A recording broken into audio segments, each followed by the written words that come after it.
regardez ces visages. Tous ces gens sont engagés dans la campagne présidentielle aux États-Unis pour Kamala Harris ou pour Donald Trump, les deux principaux candidats côté républicain. Côté Trump, des célébrités peu nombreuses et pas toujours très jeunes. Hulk Hogan, l'ancien catcheur devenu acteur. Vous avez aussi Elon Musk, le patron milliardaire de Tesla et de X, qui a organisé 2 heures de conversation le mois dernier avec Donald Trump en direct sur X. Et puis vous avez aussi l'actrice et star de la télé-réalité Amber Rose, connue essentiellement aux États-Unis. Et en face, côté démocrate? Alors c'est simple, les célébrités hollywoodiennes votent essentiellement démocrates. En plus, Kamala Harris est de l'État, elle a été sénatrice de la Californie, c'est un plus pour elle. Rappelez-vous d'ailleurs de cette tribune du 10 juillet dans le New York Times quand George Clooney poussait Joe Biden à se retirer de la course, elle a eu un impact. Rappelez-vous aussi de Taylor Swift, juste après le débat Trump-Harris le 10 septembre dernier sur Instagram, elle a soutenu personnellement Kamala Harris mais n'a pas donné réellement de consignes de vote. Elle a surtout appelé ses 284 millions de suiveurs à voter.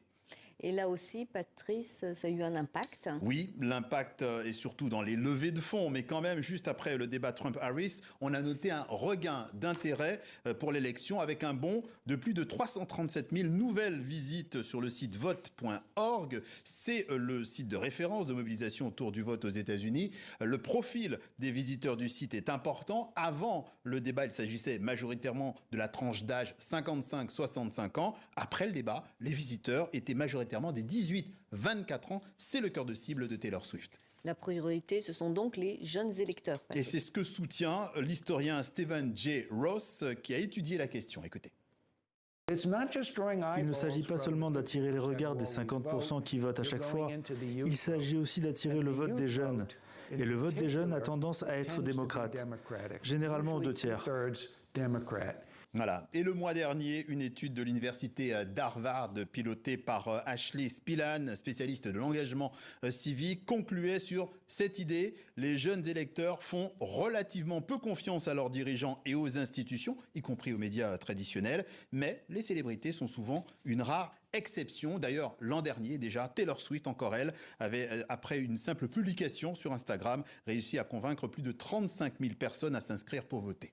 Et ça marche aussi, Patrice, si l'influence est plutôt subtile, c'est toujours le cas? Alors pas toujours. En fin de semaine dernière, la très célèbre présentatrice Oprah Winfrey a piloté un méga talk show diffusé largement sur tous les réseaux sociaux autour d'une ribambelle de célébrités, toutes là pour soutenir sans équivoque Kamala Harris. Alors est-ce que le candidat qui plaît à des célébrités plutôt privilégiées peut convenir à l'américain moyen qui lui ne l'est pas? Eh bien c'est la question que pose en creux Pharrell Williams, vous savez le célèbre chanteur et producteur de Happy, ce tube mondial. Eh bien lui il dit dans The Hollywood Reporter, il a déclaré: je suis parfois agacé quand je vois des célébrités essayer de vous dire pour qui voter, fermez-la, personne ne vous a rien demandé. Fin de citation.